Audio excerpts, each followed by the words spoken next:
Hi friends, मैं पंकज कुमार राघव एक बार फिर आपके अपने पसंदीदा YouTube channel Raghav institute for mathematics में आपका स्वागत करता हूं। हमने उस दिन आपका डिटर्मिनेंट्स नामक चैप्टर स्टार्ट किया था, सारणिक, और बच्चों उस दिन एक्सरसाइज एक कंप्लीट करा दी थी। थोड़ा सा शॉर्ट में सारणिक देखें बच्चों। उस दिन हमने आपको बहुत डीपली पढ़ाया था सारणिक की डेफिनेशन वगैरह। आज शॉर्ट में देखिए ये जो साइन होता है इसके अंदर जब एलिमेंट हो वो लिख दिया जाता है number of row number of column में, तब इसे हम सारणिक कहते हैं। जैसे 1 2 3 4 सारणिक का जो ऑर्डर होगा बच्चों, उस ऑर्डर में जाइएगा। हम सारणिक में नंबर ऑफ रो और नंबर ऑफ कॉलम सेम रहते हैं। जैसे इसमें 2 रो और 2 कॉलम, अर्थात 2 पंक्ति और 2 स्तंभ है। तो इसको बच्चों के स्क्वायर कहते हैं, और यहाँ डबल नहीं लिखते हैं, खाली सिंगल लिख देते हैं। तो ये 2 ऑर्डर का डिटरमिनेंट है। इनको बच्चों सारणिक के अवयव बोला जाता है। बच्चों हमने सारणिक को शॉर्ट में और डिटेल में सॉल्व करना भी सिखाया था हमने आपको। तो आज आपको एक्सरसाइज 2 पढ़ाने से पहले डिटरमिनेंट्स की प्रॉपर्टीज पढ़ाते हैं। क्या पढ़ाते हैं बच्चों? डिटरमिनेंट की प्रॉपर्टीज पढ़ाते हैं बच्चों। प्रॉपर्टीज ऑफ डिटरमिनेंट्स क्या स्टार्ट कर रहे हैं? Properties of determinants. इस लेक्चर में हम केवल डिटरमिनेंट्स की प्रॉपर्टीज ही पढ़ाएंगे डियर स्टूडेंट्स। देखना, फर्स्ट प्रॉपर्टी होती है मतलब सारणी के गुण, और हम बच्चों अपने लेक्चर को ज़्यादा से ज़्यादा कोशिश करेंगे हिंदी में रखने की। सारणी के गुण बच्चों, सारणी के गुण में सबसे पहला गुण है, सबसे पहली प्रॉपर्टी है क्या कि यदि किसी सारणी में हम पंक्तियों को स्तंभों में और स्तंभों को पंक्तियों में चेंज कर दें तो सारणी के मान में कोई अंतर नहीं होता है। सारणी के मान में कोई भी अंतर नहीं होता है। देखिए हिंदी आप वीडियो को रोककर लिख सकते हैं, मैं केवल एग्जाम्पल समझाऊंगा। पहली प्रॉपर्टी फिर सुने बच्चों कि सारणिक में यदि हम पंक्तियों को और स्तंभों को आपस में बदल दें, पंक्तियों को स्तंभों में और स्तंभों को पंक्तियों में, तो सारणिक के मान में कोई अंतर नहीं रहता है। पहली प्रॉपर्टी बच्चों। इसका एक एग्जाम्पल देखिए, कोई भी एग्जाम्पल ले लीजिए कि हमारा सबसे पहले ये डिटरमिनेंट लिखा हुआ है 1 2 3 3 4 -1 -1 2 0। इसकी डिटरमिनेंट निकाल रहे हैं हम बच्चों, देखना जरा। और इसको हम चलो ऐसे ही लिखा रहने देते हैं और इसको सॉल्व करते हैं। किसी के भी सापेक्ष एक्सपेंड कर लीजिए। उस दिन आपको सिखाया था, हम R1 के सापेक्ष विस्तार कर रहे हैं। ये R1 है बच्चों, ये आपका R2 है, ये आपका R3 है, ये आपका C1, ये आपका C2, ये आपका C3। तो R1 के सापेक्ष क्या करने पर बच्चों? विस्तार करने पर। R1 के सापेक्ष विस्तार करने पर। देखिए बच्चों, R1 के सापेक्ष विस्तार, R1 ये है। R1 का पहला अवयव क्या है? 1, तो लिखना है यहाँ 1। ये डिटरमिनेंट का साइन लगेगा। और बच्चों ये 1 जो यहाँ लिखा जाता है वो जिस पंक्ति में और जिस स्तंभ में होता है वो बंद कर दिया जाता है। बच्चों देखिए ये बंद हो जाएगा और ये बंद हो जाएगा। उस दिन आपको सिखाया था, ये लिख दिया जाएगा 4 -1 2 0। अब आपका ये अवयव क्या है? ये खत्म यहाँ से। अब अगला अवयव आएगा 3 और इसका साइन आपको उस दिन बताया था माइनस, प्लस माइनस, तो -3। फिर से बच्चों वही काम, क्या ये 3 अर्थात 3 किस पंक्ति में है, पहली में बंद हो जाएगी, किस स्तंभ में है, दूसरे में, ये भी बंद हो जाएगा।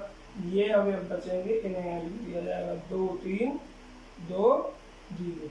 और देखिए बच्चों, अब 3 के बाद कौन सा अवयव, माइनस है, इसका साइन क्या होता है, प्लस माइनस प्लस, और ये अवयव क्या है, माइनस का 1। फिर डिटरमिनेंट लगने वाला है ये माइनस फर्स्ट पंक्ति में, पहली पंक्ति में, और तीसरे स्तंभ में, ये बंद, ये बचेगा 2 4 3 माइनस 1।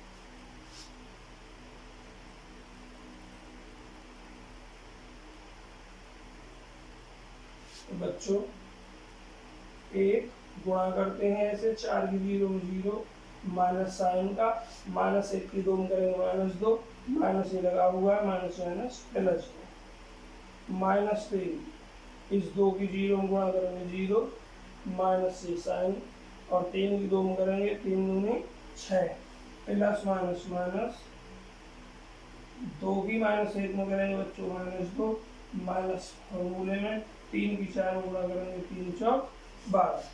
क्या देख रहे हैं हम, 2 और 0 2, 2 1 2, 0 माइनस 6 माइनस 6, माइनस 6 माइनस 3 करेंगे माइनस प्लस, और 6 3 18। बच्चों माइनस 12 माइनस 2 माइनस 14, माइनस 14 की माइनस 1 करेंगे माइनस माइनस प्लस, 14 1 14, 18 और 2 20 और 14 34। बच्चों ये हमने जो एक डिटरमिनेंट लिया उसकी वैल्यू क्या है, 34, और हम सिद्ध क्या करना चाह रहे हैं, आपका हम सिद्ध करना चाह रहे हैं डियर स्टूडेंट्स कि यदि किसी भी सारणिक में हम पंक्तियों और स्तंभों को आपस में चेंज कर दें तो सारणिक के मान में कोई अंतर नहीं होता है। तो आइए अब हम इसको चेंज करके लिखते हैं, और क्या लिख रहे हैं हम, और उसको जो चेंज कर रहे हैं डिनोट कर देते हैं किससे, मॉड ऑफ बी से। और जब मॉड ऑफ बी से डिनोट कर रहे हैं, ये पहला स्तंभ है, तो जब पंक्तियों में चेंज करेंगे तो ये पहली पंक्ति बन जाएगी, क्या हो जाएगा 1 2 3, ये चेंज करना आपका मैट्रिक्स से आता है, इसको ट्रांसवर्स अर्थात परवर्ता भी बोला जाता है। पहली पंक्ति को पहले स्तंभ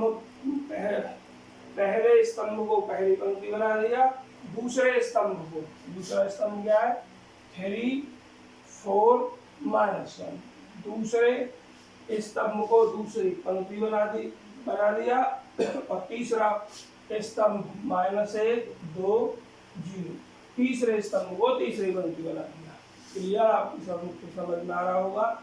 हमने क्या किया कि स्तंभों को पंक्तियों में और पंक्तियों को स्तंभों में आपस में बदल दिया। अब इसको सॉल्व करते हैं, किसी के भी सापेक्ष आप विस्तार कर सकते हैं। हम विस्तार कर रहे हैं R1 के सापेक्ष विस्तार करने पर, R1 के सापेक्ष विस्तार करने पर बच्चों वही, अब थोड़ा मैं इस तरीके से साइन लगा कर नहीं बताऊंगा, डायरेक्ट करूंगा, ध्यान से सुने। R1 का पहला अवयव क्या है 1, यहाँ 1 लिखा, मॉड लगाया, ये 1 पहले स्तंभ में और पहली पंक्ति में बंद हो जाएगा, ये बचेगा, ध्यान से देखो 4 2 4 2 -1 0। अब ये अवयव किसका, प्लस माइनस का। उस दिन बताया था हमने, जो बच्चे आज पहली बार हमारे चैनल को देख रहे हैं तो वो डिटरमिनेंट्स की डिटेल समझने के लिए हमारे चैनल पर एक्सरसाइज फर्स्ट देखें। क्या देखें, ये एक्सरसाइज स्टार्ट करेंगे हम 4.2, वो बच्चे पहले एक्सरसाइज 4.1 देखें, उसके बाद इसको देखें।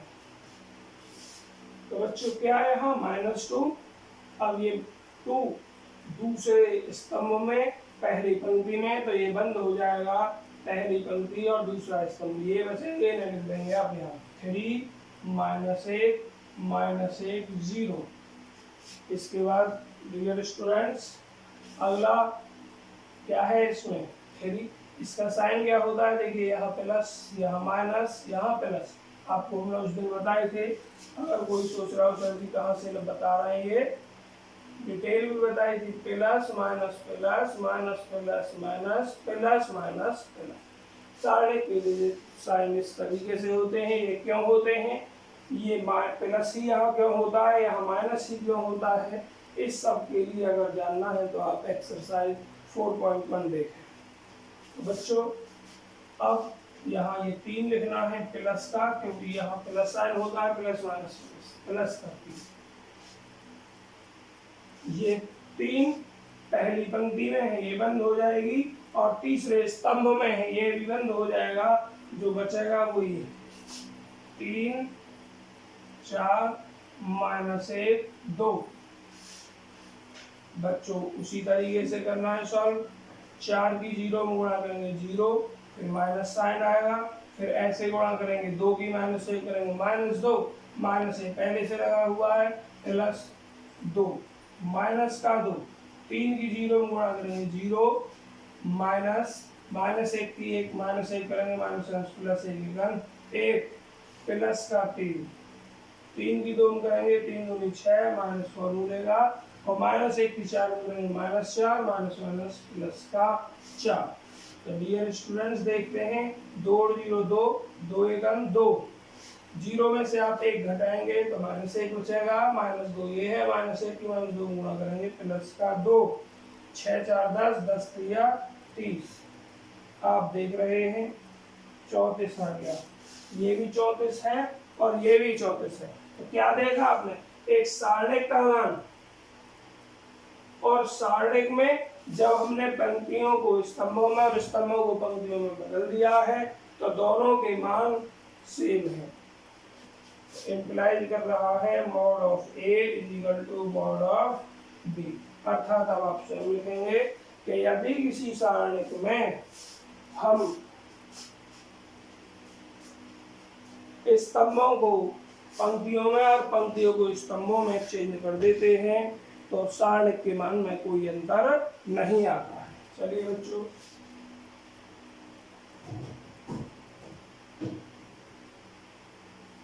प्रॉपर्टीज नंबर 2 अर्थात प्रगुण नंबर 2। बच्चों डिटरमिनेंट का ये प्रगुण क्या कहता है, प्रगुण नंबर 2 कहता है कि यदि हम किसी भी सारणिक में, क्या कहता है कि यदि हम किसी भी सारणिक में किन्हीं भी 2 स्तंभों को या 2 पंक्तियों को आपस में बदल दें, ध्यान से सुनना, किसी भी सारणिक में किन्हीं भी 2 पंक्तियों को या किन्हीं भी 2 स्तंभों को हम आपस में बदल देते हैं तो सारणिक के केवल साइन में अंतर आता है, उसकी न्यूमेरिकल वैल्यू में नहीं आता। जैसे अगर सारणिक का मान +5 आ रहा है तो उसकी 2 पंक्तियों या 2 स्तंभों को बदलने के बाद उसका मान -5 आ जाएगा। अगर पहले -5 आ रहा है तो चेंज करने के बाद +5 आ जाएगा। बच्चों केवल और कोई अंतर नहीं होता है। एक एग्जाम्पल के तौर पर आप सवाल देखें वेरिफिकेशन के लिए।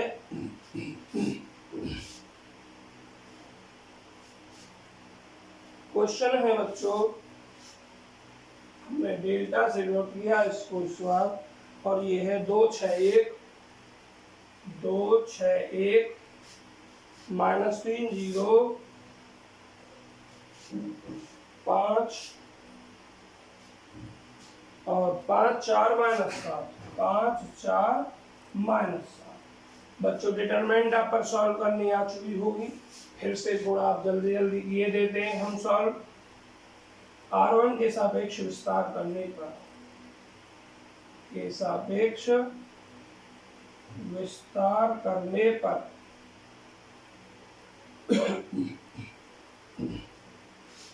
पहला क्या है, ये 2, ये स्तंभ 1, ये पंक्ति 1, ये बचेंगे 0 5 4 -7। देखिए अब अगले इसका साइन क्या होता है, माइनस का, या माइनस पहले से लगा हुआ है -2। ये स्तंभ 1, ये पंक्ति 1, ये और ये बचे 6 1 4 माइनस का साइन। फिर क्या बच्चों इसके बाद ये, और इसका साइन क्या पढ़ा आपने, प्लस माइनस प्लस। फिर से लिख दूं यहाँ plus minus plus minus plus minus plus minus plus, इस तरीके से। तो ये प्लस, अगला अवयव क्या है बच्चों 5, ये बंद कर दिया। अब ये पहली पंक्ति में और तीसरे स्तंभ मैंने बंद कर दो, बाकी को लिख दो 6 0 1 5। बच्चों देखते हैं जरा, 0 की -7 को करेंगे 0 माइनस साइन 5 विचार गुणा करेंगे 5 चौक 20 माइनस माइनस प्लस 3, 6 की -7 करोगे -7 6 42 माइनस और मिलेगा 4 एकन 4 प्लस का 5 6 पंजे 30 और 1 की 0 गुणा करेंगे 0। बच्चों देखिए अब सॉल्व करिए, 0 और -20 की 2 में गुणा करोगे माइनस का 40 माइनस 42 और -4 माइनस का 46 -46 की 3 में गुणा कर दीजिए 3 6 18 3 चौक 12 13 138 साइन किसका माइनस का। बच्चों यहाँ देखिए 30 में 0 हटाओ 30 प्लस का 30 पंजे 150। अब देखिए जरा ये कितना बैठता है 138 और 140, ये होते हैं माइनस के 178 178 और ये प्लस का 150 तो माइनस का 28। इसकी डिटरमिनेंट वैल्यू कितनी है बच्चों माइनस का 28।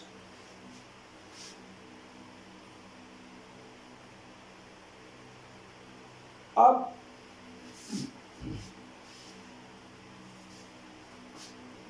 हम इसमें चेंज करते हैं किन्हीं भी 2 पंक्तियों को, किन्हीं भी 2 स्तंभों को, या आपस में चेंज कर दो और उसको चेंज करके लिखे ले रहा हूं मैं डेल 1। देखिए पहले मैंने आपके इस बार चेंज कर रहा हूं फर्स्ट रो और सेकंड रो को। बच्चों 6 0 4 ये सेकंड रो थी, फर्स्ट रो बना दी मैंने, और जो फर्स्ट रो थी उसको सेकंड बना रहा हूँ 2 -3 5, थर्ड को जोगी तो 1 5 माइनस। बच्चों क्या किया मैंने यहाँ पहली 2 पंक्तियों को आपस में बदल दिया, फर्स्ट जो पंक्ति थी उसको सेकंड पंक्ति लिख दिया और जो दूसरी पंक्ति थी उसको पहली पंक्ति लिख दिया। तो क्या करना है इस बार, अब फिर से इसका एक्सपेंड कीजिए, एक्सपेंडिंग मतलब विस्तार करने पर एलोंग R1 के सापेक्ष विस्तार करने पर। बच्चों क्या है सबसे पहले यहाँ R1 में 6, ये बंद हो जाएगा, ये बंद और ये बंद, ये लिखे जाएंगे -3 5 5 माइनस का 7। बच्चों अगला अवयव क्या है यहाँ 0 और साइन क्या है माइनस का, ये बंद पहली पंक्ति और दूसरा स्तंभ बंद, क्या बचेगा 2 1 5 और माइनस का 7। अब ये 4 चिन्ह क्या होता है इसका प्लस, ये पहली पंक्ति बंद तीसरा स्तंभ बंद 2 1 -3 5। बच्चों देखते हैं -3 की -7 पर करेंगे माइनस प्लस 7 की 21 -5 होंगे 25। इसमें सॉल्व करके कुछ भी आए 0 लिखा हुआ है तो 0 प्लस का 4 5 दूनी 10 माइनस और 1 की -3 करेंगे -3 और ये माइनस पहले से माइनस प्लस का 3। बच्चों थोड़ा जल्दी इसलिए कर रहा हूँ क्योंकि डिटरमिनेंट में एक्सरसाइज आपको कंप्लीट सिखा चुका हूँ। अगर कोई प्रॉब्लम हो तो आप कमेंट्स करें, किसी भी विद्यार्थी का कोई कमेंट्स नहीं आया इसका मतलब सबकी समझ में आ गया। यदि कोई भी प्रॉब्लम हो तो आप कमेंट्स करें सर हमारे क्वेश्चन नंबर ये समझ में नहीं आया, ये मेथड समझ में नहीं आया, इस क्वेश्चन को दोबारा कर दीजिए, इस तरीके से। देखिए 6 गुणा 21 में से -25 हटाएंगे तो माइनस का 4 आएगा। बच्चों ये खत्म कर दें 0 को, प्लस का 4 10 और 3 13 माइनस 6 चौक 24 13 चौका 52, ये बच्चों प्लस का 28 बच्चों। तो देखिए जब हमने इस सारणिक को जो भी तो सॉल्व किया तो हमारे पास -28 आया। जब हमने इसमें से 2 पंक्तियों को आपस में बदल दिया तो क्या आया प्लस का 28 अर्थात माइनस का अंतर आया। तो बच्चों इस तरीके से एक्सप्लेन करके आपको दो प्रॉपर्टीज बताई हैं, बाकी प्रॉपर्टीज को हम डायरेक्ट आपको बता रहे हैं, आप स्वयं करना। बच्चों प्रॉपर्टीज नंबर 3 जो है सॉल्व करके नहीं बताएंगे, डायरेक्ट बताएंगे। अब प्रॉपर्टीज नंबर 3 मेरे प्यारे विद्यार्थियों, भाई बहनों, यदि किसी भी डिटरमिनेंट्स की, ध्यान सुनो, यदि किसी भी डिटरमिनेंट्स की कोई भी दो पंक्ति या कोई भी दो स्तंभ पूरी तरीके से सेम हैं, तब उस डिटरमिनेंट की वैल्यू 0 होती है। जी हाँ, क्या सुना आपने कि यदि किसी भी डिटरमिनेंट्स में किन्हीं भी दो पंक्ति या कोई भी दो स्तंभ पूरी तरीके से सेम है, तब उस डिटरमिनेंट की वैल्यू 0 होती है। आप चेक करके देखेंगे, मैं यहाँ सवाल लिखकर छोड़ रहा हूं आपको।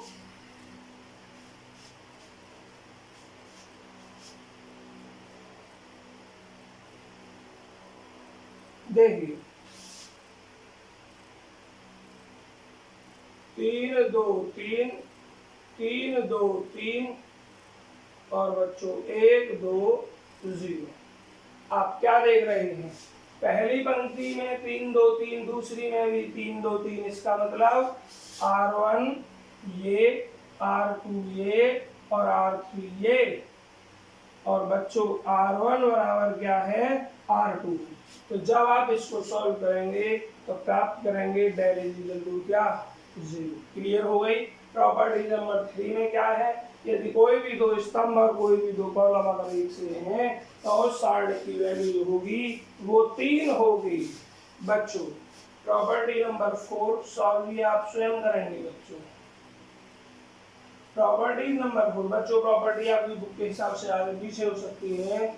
एक प्रॉपर्टी होती है डियर स्टूडेंट्स कि यदि किसी सारणिक में किसी भी स्तंभ या किसी भी पंक्ति का प्रत्येक अवयव शून्य है, क्या, यदि किसी भी सारणिक में किसी भी स्तंभ या किसी भी पंक्ति का प्रत्येक अवयव शून्य है तो उस सारणी का मान भी 0 होता है। क्या होता है, 0 होता है। जी हाँ, सही सुना आपने। जैसे एग्जाम्पल के तौर पर आप लिखें 0 0 0 -1 2 3 4 5 6। तो बच्चों जब आप इसको सॉल्व करेंगे मेथड से, तब इसका मान भी आपका क्या आएगा, 0 आएगा। क्या आएगा डियर स्टूडेंट्स, इस डिटरमिनेंट की वैल्यू भी 0 होगी। तो नंबर 4 प्रॉपर्टी जो हमने पढ़ाई, क्या पढ़ाई कि यदि किसी सारणिक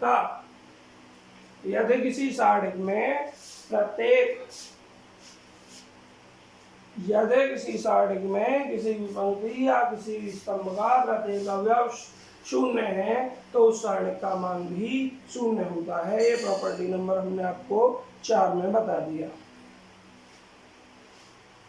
बच्चों प्रॉपर्टी नंबर 4 में आपकी ये प्रॉपर्टी नहीं लिखी हुई, बुक में दूसरी लिखी हुई है, क्रम आगे पीछे हो जाता है, कोई प्रॉब्लम नहीं। प्रॉपर्टी नंबर 4 में अब हम जो प्रॉपर्टी नंबर 5 लिख रहे हैं, वो क्या लिख रहे हैं बच्चों,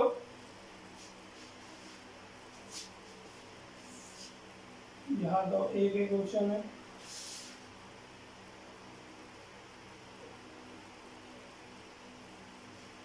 क्या लिख रहे हैं 5 में, यदि किसी सारणिक में किसी भी अचर संख्या से हम गुणा करें, ध्यान से सुने, यदि किसी भी सारणिक में किसी अचर संख्या से हम गुणा करें तो उस अचर संख्या की गुणा सारणिक के किसी भी एक स्तंभ या किसी भी एक पंक्ति के प्रत्येक अवयव में होती है। ध्यान से सुना आपने, क्या बोला मैंने, यदि किसी सारणिक में हम किसी अचर संख्या से, अचर कहते हैं कांस्टेंट वैल्यू से, मल्टीप्लाई करते हैं तो उस अचर संख्या की अर्थात कांस्टेंट नंबर की गुणा सारणिक के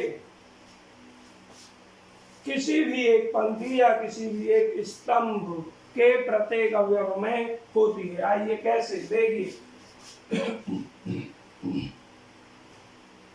एक सारणिक लिखी हुई है हमारे पास, डेल इज इक्वल टू 1 2 3 0 1 0 2 -1 4 ये लिखा है।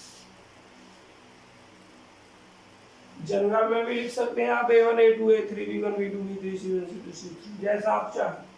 इसमें डेल में मैं K से गुणा कर रहा हूँ। किससे कर रहा हूँ? K से। किससे गुणा की? K से। तो बच्चों K के स्थान पर चलो हमने गुणा कर ली 3 से। कितने से? 3 से। तो देखिए इस 3 की गुणा हमने की 1 2 3 0 1 0 2 -1 4। इस 3 की गुणा या तो किसी एक स्तंभ में कीजिए या किसी एक पंक्ति में कीजिए, एक में ही होगी केवल।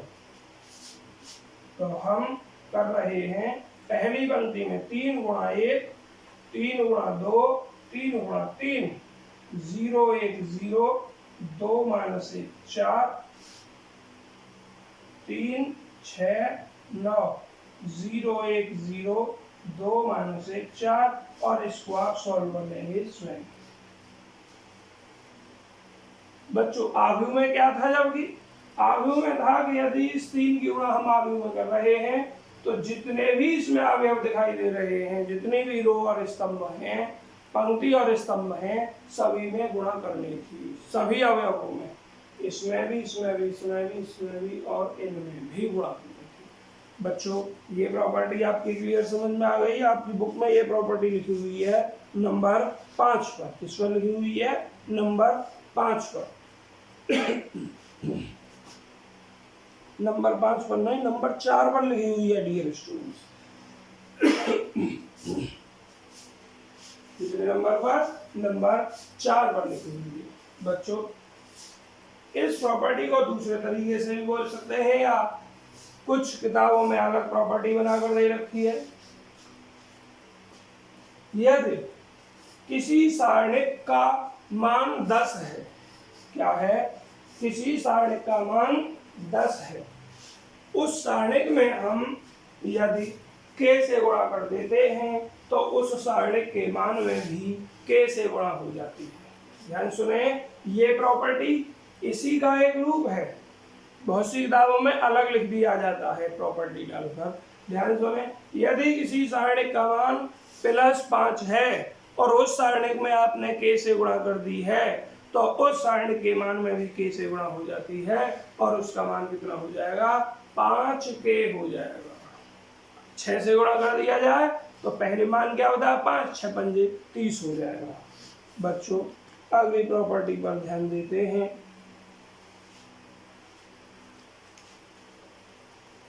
अगली प्रॉपर्टी है कि यदि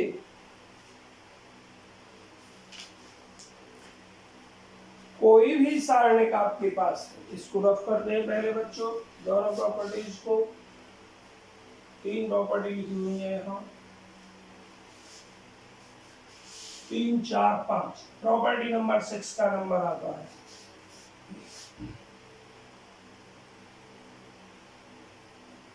बच्चों प्रॉपर्टी नंबर 6 में क्या है? यदि किसी सारणिक में कोई भी पंक्ति या कोई भी स्तंभ 2-2 अवयवों के योग के रूप में लिखा हुआ है। ध्यान सुने, किस में लिखा हुआ है? 2-2 अवयवों के योग के रूप में लिखा हुआ है। तो हम 2 सारणिक बना लेते हैं। शेष 2 रो सेम रहती हैं दोनों सारणिकों में, और जो पहली रो या जिस रो या स्तंभ में आपके 2-2 अवयवों के रूप हैं उनमें से पहला अवयव एक सारणिक में पंक्ति बन जाएगी या स्तंभ, और दूसरा अवयव दूसरे सारणिक में पंक्ति या स्तंभ बन जाएगा। देखिए समझेंगे आप यहाँ, तो लैंग्वेज से खाली समझ में नहीं आता है। हम लिखते हैं यहाँ A1 + A2 B1 + B2 C1 + C2 और यहाँ लिख दिया हमने D1 D2 D3 और बच्चों E1 E2 E3। इस तरीके से आप कुछ भी लिख दीजिए। देखिए आप देख रहे हैं जो फर्स्ट पंक्ति है, पहली पंक्ति है, वो 2-2 अवयवों के योग के रूप में लिखी हुई है। तो इस सारणिक को भी 2 सारणिकों के योग के रूप में लिखा जा सकता है। इसका ऑर्डर 3 है, तो जिन दो सारणिकों के योग के रूप में लिखा जाएगा उसका ऑर्डर भी मेरे प्यारे भाई बहनों 3 ही रहेगा। 3 3 देखिए यहाँ इसमें से पहला अवयव A1 B1 और ये C1, यहाँ ये सेम D1 D2 D3 और ये भी same E1 E2 E3 plus अब पहली पंक्ति क्या बनेगी, यहाँ दूसरा अवयव A2 B2 C2 ये सेम D1 D2 D3 और बच्चों ये E1 E2 E3। क्लियर बच्चों, यहाँ जो भी न्यूमेरिकल वैल्यू आए इन्हें आप स्वयं सॉल्व करेंगे। सॉल्व करना आपका आता है। जैसे मैं लिखूँ यहाँ 2 + 3 5 + 6 7 + 8 4 - 2 1 0 0 1।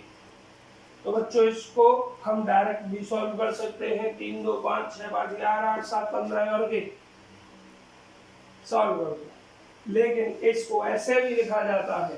पहले अवयवों को लिखो 2 5 6 इन्हें सेम लिखो 4 - 2 1 0 0 1। दूसरे अवयवों को यहाँ लिख दो 3 6 8 3 6 8 4 - 2 1 0 0 1।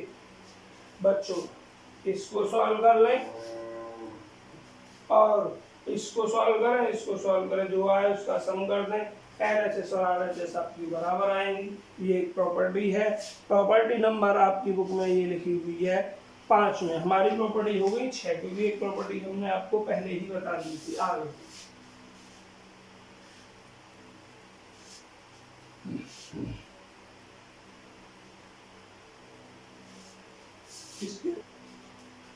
तो डियर स्टूडेंट्स, हमने आपको 6 प्रॉपर्टी पढ़ाई।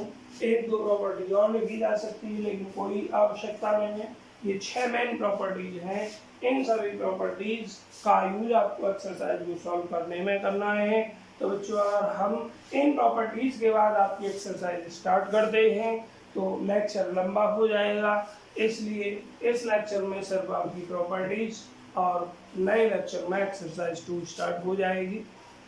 और बच्चों, आप सबसे रिक्वेस्ट है कि यदि आपको हमारे द्वारा पढ़ाया हुआ लेक्चर समझ में आया हो, हमारे द्वारा पढ़ाई हुई आज की प्रॉपर्टी समझ में आई हो, तो प्लीज़ हमारे वीडियो को लाइक करें, शेयर करें और हमारे चैनल को सब्सक्राइब करें और अपने दोस्तों के साथ शेयर करें, जिससे हमारे चैनल को वो भी शेयर कर सकें और आने वाली हर वीडियो को देख सकें। और बच्चों, बेल आइकन को दबाना ना भूलें।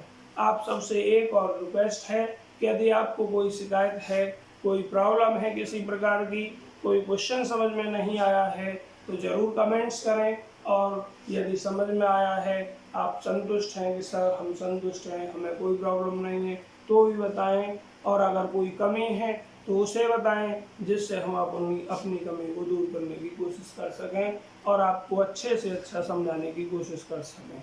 तो जय हिंद डियर स्टूडेंट।